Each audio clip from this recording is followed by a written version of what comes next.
earlier, you described him as looking like Santa Claus. Can you give me a physical description? Well, I got his picture right up in my room. Okay, we'll. But that's the reason why I wanted to show you it. Okay. Well. But I had my brother. I had his daddy's picture. Mm-hmm. Well, see, Basil Berry, that's his daddy's name. Mm-hmm. And Basil was, all the time when I went to World War II, Mm-hmm. you see, when I got out of World War II, and I went to my aunt's house, and I was over there one day, and of course I knew Grandpa, but it's always been two of them up there on the picture. Mm-hmm. And so I asked Aunt Hannah, I said, I know that Grandpa. I said, but who's that white man up there? Mm-hmm. She said, that's your granddaddy. So that's Basil Berry. Mm. And then after Alex Haley and them come along, and then we started having family reunions, Mm-hmm. and we got them pictures and made a bunch of pictures so that families can have them. Mm-hmm. And I had took both of them pictures of that, and then, but it seemed like some of these children now is not interested in that kind of stuff. Mm-hmm. And I had one nephew that he comes here to see me now, Mm-hmm. and I told him, even now, after I got like I am now, Mm-hmm. and he would talk to me about different things like that. Mm-hmm. And I told him, I said, I'm going to give you these pictures, because you seem like that you was interested in this stuff, in something like this. Mm-hmm. And then I told him the other night when he was over here, I said, I want you, I want to borrow them pictures back Mm-hmm. now, because I wanted to show them over here Mm-hmm. with the people. Mm-hmm. But we got pictures even down I guess 15 years ago, we could go down eight things Mm-hmm. to the youngest person in the other family. Mm-hmm. And then we had people living in different places, and we would, and I've been making those family reunions, but I ain't made one now in several years, Mm-hmm. because the last one I made was Cleveland, Ohio. Well, St. Louis, and but they're still doing it. But I think it seems like it's gonna be dying on the vine, and I don't know how many people. So you're saying that you got people in Cleveland and St. Louis as well. So when the family left Williamson County, they just it usually be more of them when they come back here, Uh-huh. Nashville, because this is where they originated from. Mm. And but of course, a lot of them is passed on now, Mm-hmm. too. And but then we got some in Washington D.C. and Virginia, different places, Florida, different places. And And where's your grandfather buried at? out on Hillsborough Road, up on the hill there by the church. I got the pictures out there. Okay, I'm gonna have to take a look at all Uh-huh. that. Okay. Yeah, it's a church. It's a little, the church is out there on Hillsborough Road. It's still When you talking operational? about Green, Mm. you talking about Green Hill. Mm. You know where Green Hill is, don't you? Yes, sir. The Hillsborough Road? Mm-hmm. Well, you just keep straight on. You can go to Franklin on that road. Mm-hmm. When you get up to what's called, you cross into Williamson County out of Davidson County, Mm-hmm. and then it's 2 miles, and you be watching on your left, you'll see the church. And then can you remember the name of it? Yeah, Pleasant View Baptist Church. Pleasant View. And it was Old Rock Church when it was over on that road. Where I went to Sunday school, I think I'm the only one that went to Sunday school over there. Now they're still living that I know of. And they moved. The church was over on the what they call Sneed Road now, but it used to be called Rock Road. And it was on the. They called the church Old Rock.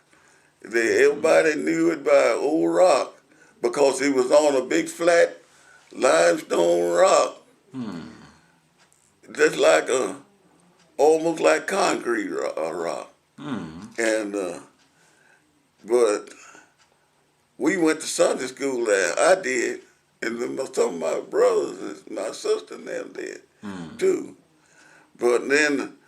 But see, Grandpa was the main person of that church, set it up and everything. I got the history up over here in my room. Of the church, and they built a little old. They moved the church. See, when Grandpa died, Grandpa was he had a market wagon, and he would raise stuff. And he would go to the market, and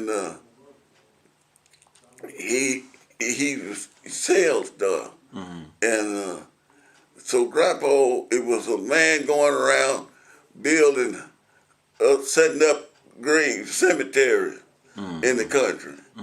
And long about then, the white man would let black folks bury on their property. They had so dang much of it. Well, old man Moran, they were letting black people bury on his property. And then they tell me, they said, Grandpa said when he buried his wife, he said that the last time that we gonna bury anybody up here, said we gonna have a cemetery.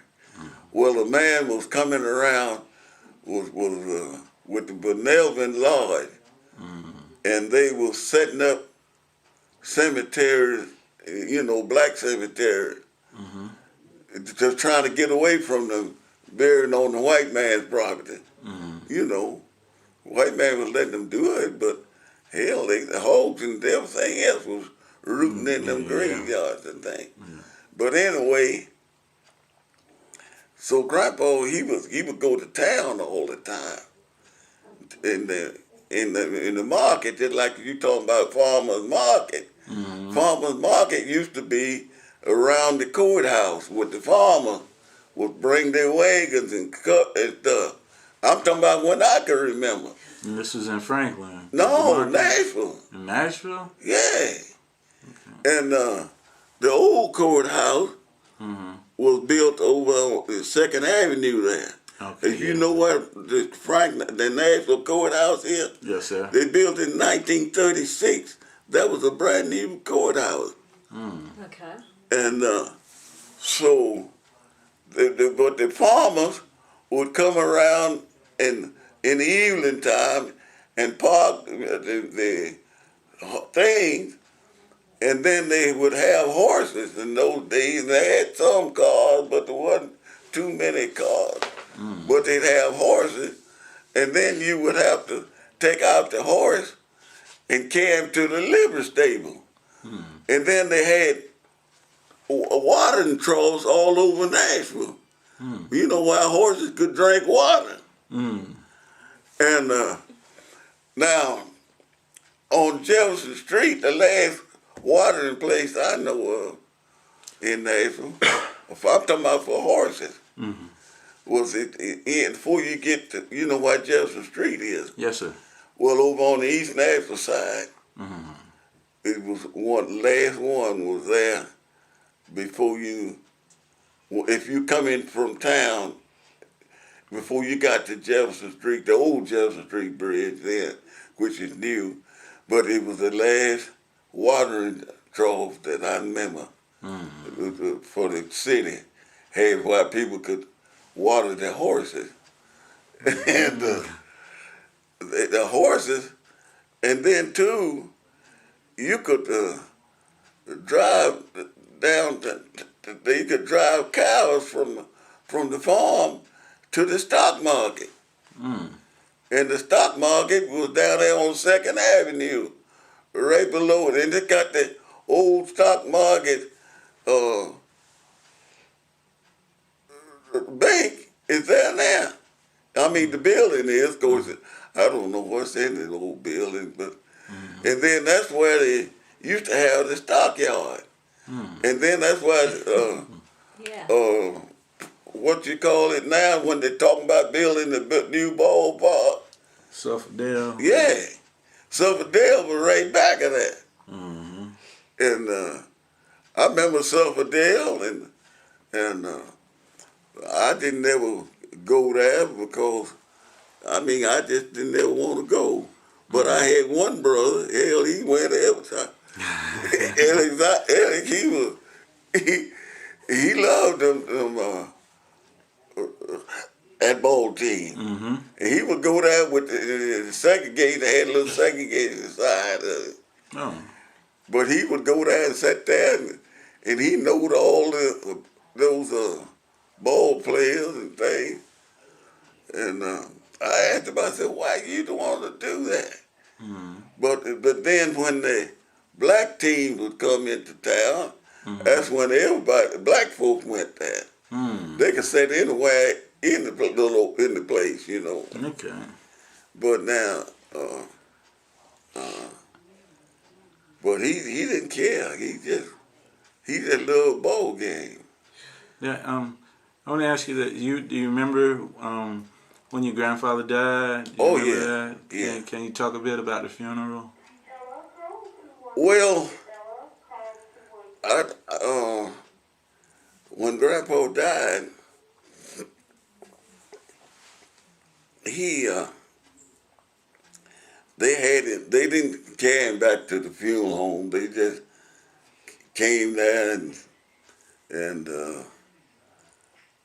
they got tubs and things, and they carried him in the kitchen, and they bathed him or whatever, dressed him up, brought a casket. Patton Brothers was a funeral home. Patton Brothers? Yeah, the big place on South Street. You know where that place is? It's a big funeral home out there right now. But they don't build, they all died out. And so, but it's still there.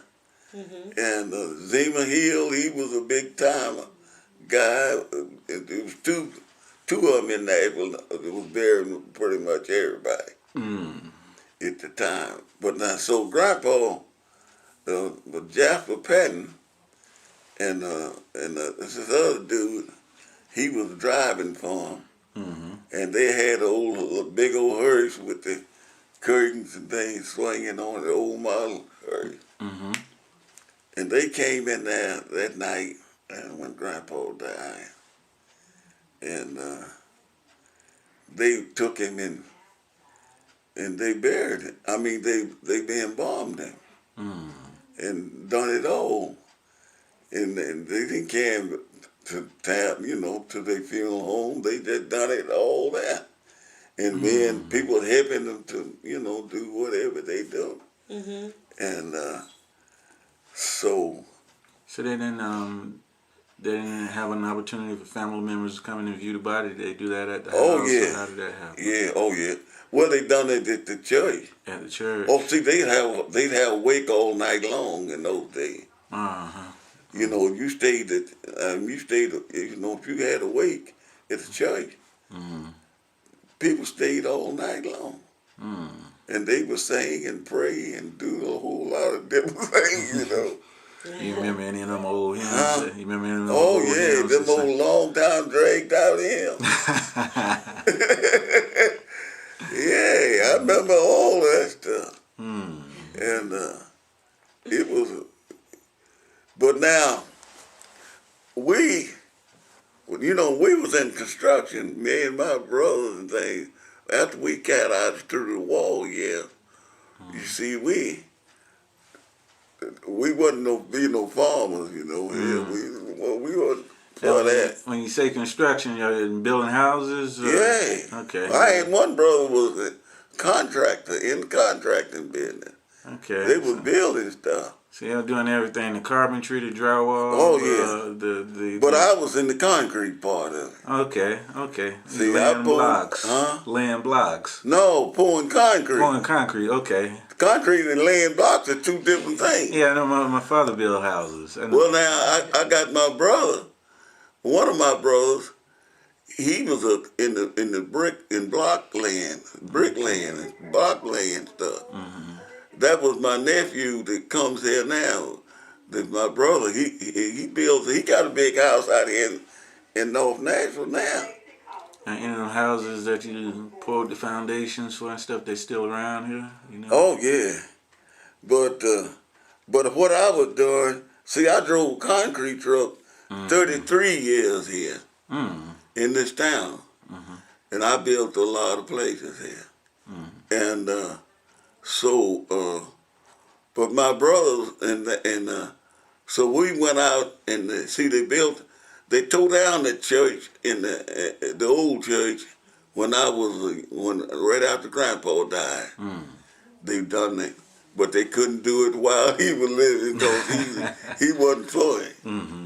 But just soon once he died, they had wagons, and my dad and he carried the wagons, and my oldest brother, and they all went over there and tore that church down, and they moved it out on the highway, but they put it out there where the graveyard was, and they had it was large owned that property, and that was one reason Grandpa didn't want to do that, because he just always thought that lodge and the church shouldn't be together. Okay. But now, what was the lodge? What was the name of the lodge? Benevolent. What was it? Benevolent Lodge. Okay. And they were mostly graveyards and stuff. They built them they had some now in Madison and on Antioch and different places. And so, but they bought that property, and it's a steep hill. I mean, it's a steep hill. And they used to have them big picnics there. And the barbecue, the lodge always had that years ago. And I remember when I was a little child, and all the way up, they would have that. They had some good barbecue too, buddy. And they would barbecue all night long. And they had that fence stretched out in the gutty ditch from here to yonder, and they had maybe 9 to 10 hogs on there. Lay them out on there, and then you would think it wasn't gonna never get done, you know. Yeah. And because they would set it up and they would cook all night long. Right. I mean, all night long. Yeah, you said 10 hogs too. Then people would be up the road there drinking liquor, you know, bootleg liquor and different kind of stuff. But anyway, them old timers would do it. And then in the midnight hour, you could smell that barbecue because it's dripping. And they built a big fire, and they had some long shovels, and they would take coal from the fire and spread it under the stuff. And you know, I used to think, I said, well, I don't see how in the world that stuff is going to be ever cooked. But it'd be 24 hours. And 24 hours, people come down the road, and even down, white people would buy that barbecue. And they would stop and buy the tub full. And they had a big time there. And for years and years. But the church wasn't there at first. There wasn't no building there. And I remember one night they had a shower come up, but then after the church was there, and then, you know, they had somewhere to be. But then the little old church, they got looking old and ragged there, and I got the picture of it up here. And I wished I could show all that stuff. We're gonna come back through and look at it. And because I'm gonna get Basil's picture too. Okay. And I'm gonna make sure I get that. And then the only picture that we had, see, my oldest brother, he got married when my youngest brother was born. He was living in Nashville at the time, and we didn't know he got married, but he got married on the same day that he was born. Wow. And then too, we never did get together where we could get a picture until my mama died. And then I had one brother, he died at 51 years old. And that was the one I tell you about. He was different from all of them. My daddy used to, mom and them, they used to say he was the black sheep of the family. But he would get into some different things, you know. But anyway, he died with cancer at 51 years old. And he was the first person that died in our family. And but everybody else lived to get in the 60s and 70s and the 80s, except for me, and here I am, 91. Yes, that's right. And so, you know, and then, of course, George, now I had one brother younger than George. George was next to the youngest. And Charles, he passed about, I guess he passed about 10 years ago now. But he was 70-something. And most of y'all living long lives. yeah.